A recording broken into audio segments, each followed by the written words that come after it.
first actual take at this. I know I did a test run of this before, but I'm Q, and I'm just trying to do a little, I guess you could say let's play, but more just playing through the first Bloodstained game.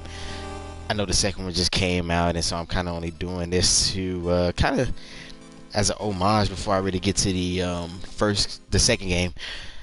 So for those who were unaware of this, which I don't even, I'm not gonna pretend like, but this is basically the spiritual successor to old Castlevania games back in the day, during the NES hard days. Castlevania 1 through 3 on the NES.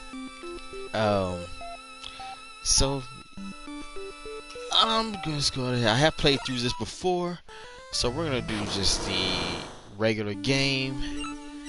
As y'all see, I've been playing this like crazy, so let's actually delete something. We'll just delete this one. Okay, and so we're gonna be playing on ultimate mode because I think Zangetsu is a badass, and I like his powered up mode. Normal mode is general, everyone's base model for the most part. Nightmare, you only play as the allies to actually defeat the main character, Zangetsu.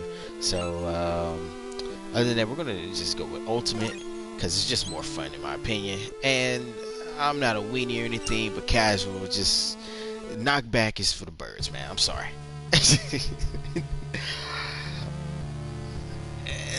and so you get a little plot here.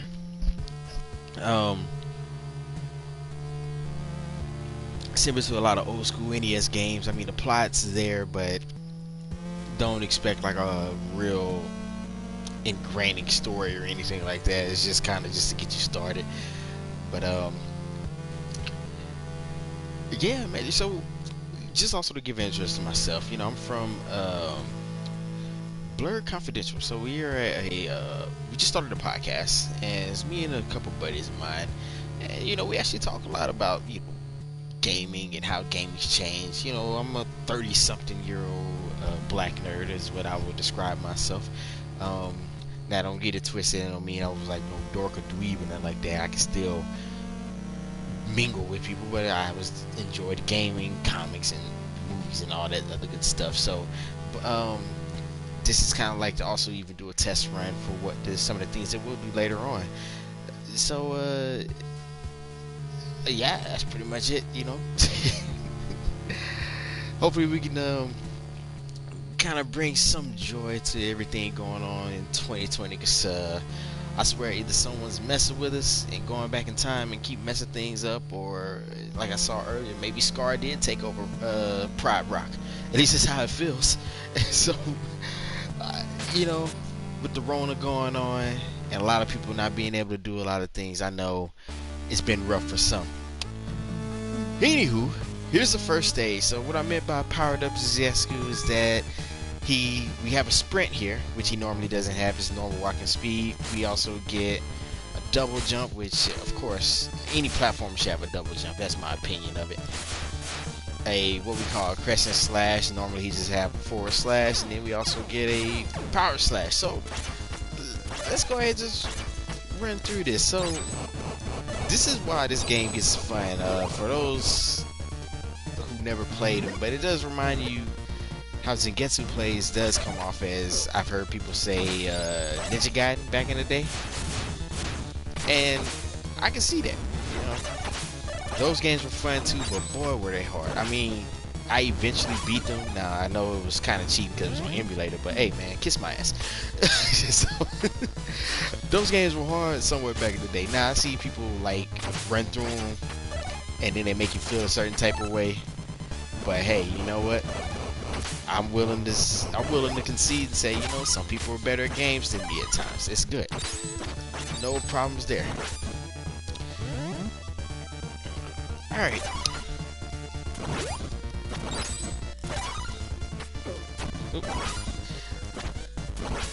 Yeah, we're gonna tank. That was intentional. Yeah, safety strats. Oh man. But yeah, this is actually a pretty fun game. I know it's fairly cheap for the most part. I think last time I checked it was like $10. The new one's like 20, but I actually enjoy these games, so I would recommend them to anybody if you want to play like an old school, um, you know, old school 2D platformer action game. Then this was not a bad pickup, especially for 10 bones, especially with what other games are going for now. Um, why not? You know, maybe we'll get some more of these, or some, maybe a sequel to Ritual, which I think is in the plans, but we'll have to see. Speaking of that, I still have to actually finish that game, so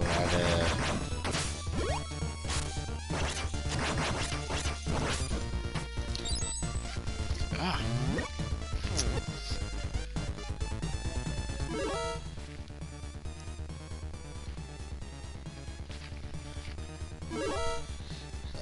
Alright, so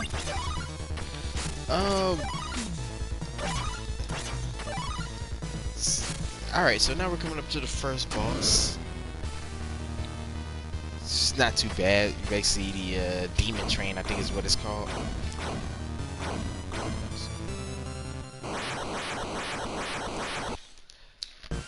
So I don't plan to pretend like I'm some kind of expert in these games. I just like playing games. So don't expect me to try to break any records, because I know I've seen people beat this thing in like record time and all that stuff, and I'm like, yo, that wasn't too bad. It was, not a one cycle, but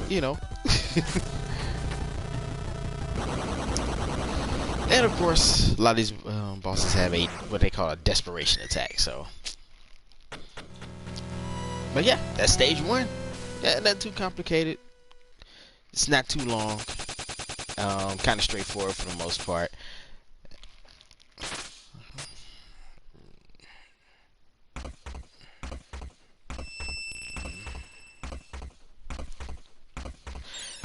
Alright, so this is one character. Her name is Miriam. And for those who do remember the older game, she is the closest that you'll get to a Belmont for the most part. Meaning that she has like the whip. Of course they don't call it the vampire killer, but it's vampire killer for the most part. And she also has a slide, and I believe her base jump is higher than Zangetsu's base jump. So yeah, not a bad character. The main thing about her is she has one sub weapon which does like crazy damage. I mean, it's the axe or something like that, and I don't know if that was a programming error, but oh boy. But yeah, anyway, so like I said, unfortunately she can't sprint. None of the characters can. That's only my boy Zangetsu, which is why I say he's the more fun character in my opinion. But yeah, that, and then again, like I said, she has a slide. Her jump's slightly higher, but we're gonna run with the man here.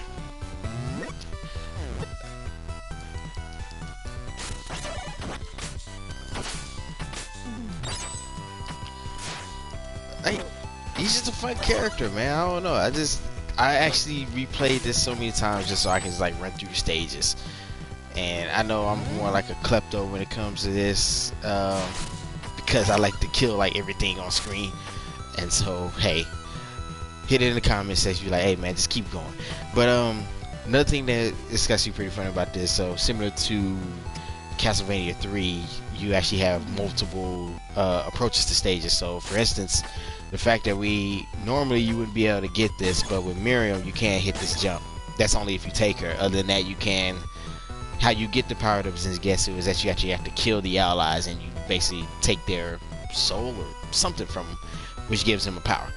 But we don't have to worry about that since we already done all that. But anyways, when you take on new characters, they actually open up different pathways for the stages, which is, yeah, that's kind of cool. It's different approaches to a different approach for each stage. So it's the axe. Nope, it's the sword. We don't want that.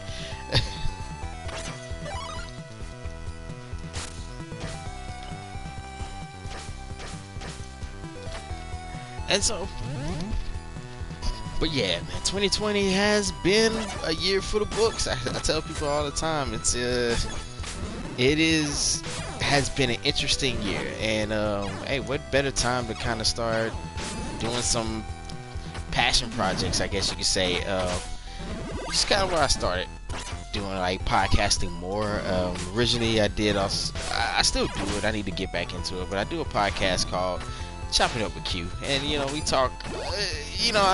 All my folks who do enjoy political discord or anything like that, I talk about it sometimes. Other than that, it's just kind of more current events and some pop culture things. But I think I'm start leaning more towards some of the political stuff. I know people, it's hard to discuss that nowadays because I know it's a touchy subject, and I understand, I get it, but that doesn't mean it can't be discussed like civilized people, in my opinion.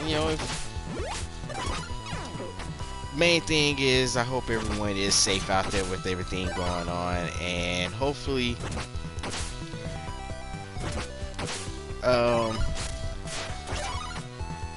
hopefully just stay safe if you can. I know that this is controversial, but please wear a mask. I don't know, I probably done lost some people just for saying that, but it's all good, man. We still care about you, It's just, it's a public safety thing, and I know health is a very complicated subject matter. But and I understand how some of our stuff politically goes, but anyways, I have my thoughts on everything. I have the thoughts on what I feel like I ain't gonna say what I feel like we should do. Things that I feel like could help if we actually addressed it or looked into the matter. I'm no political scientist or anything like that. Took a couple of courses when I was in school, but that's the extent of it. But I do try to read up on certain things and different ideas, so doesn't mean I'm an expert though, but I get it. And for the people who will say, why you bringing politics into gaming and film, like, look, honestly, that stuff has been there forever. A lot of your favorite films have had a bunch of political stuff in it. Now, you just probably didn't pay attention, or you probably don't recall because it wasn't in your face, but it was there.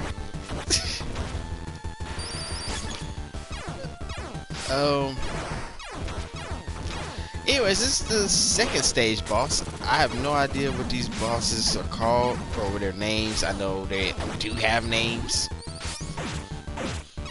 but we just gonna call this a Turtle Man or something like that. I don't know.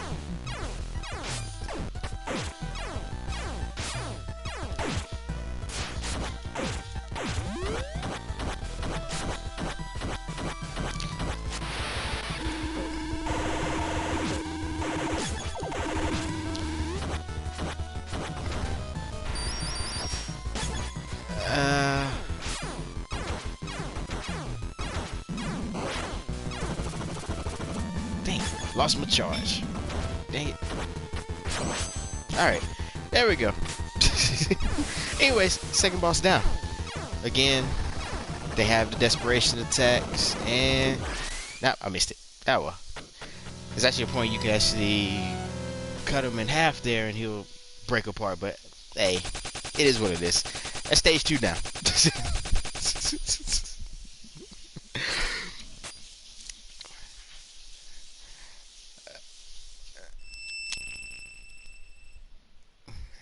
And now we have the second character we can pick up, who I believe his name is Alfred. He is our magic user for the most part in this stage, and he actually has a pretty dope magic power. One is one of the electrical powers, and another one one where he can freeze things, and it gives you double damage. So that'll be used later on, help you kind of cheese some of the bosses and other enemies that are just a pain in the ass to deal with. But yeah, so now he is one of our allies.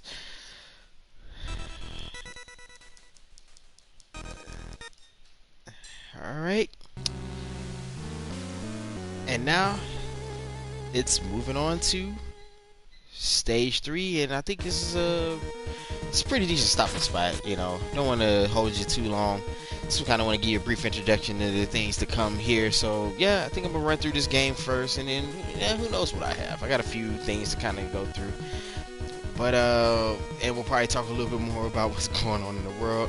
If you want to enjoy that, hey, come on back. If you don't, I get it. That's fine. It's all good though, man. You know, it's all love at the end of the day. But again, you know, I'm Q, part of Blurred Confidential podcast, and yeah, man, this has been the first episode of Let's Play Bloodstained Curse of the Moon 1. You know, you gotta say that because there's 2 now. But other than that, you know, like, subscribe, share amongst your folks and your brethren, and other than that, peace.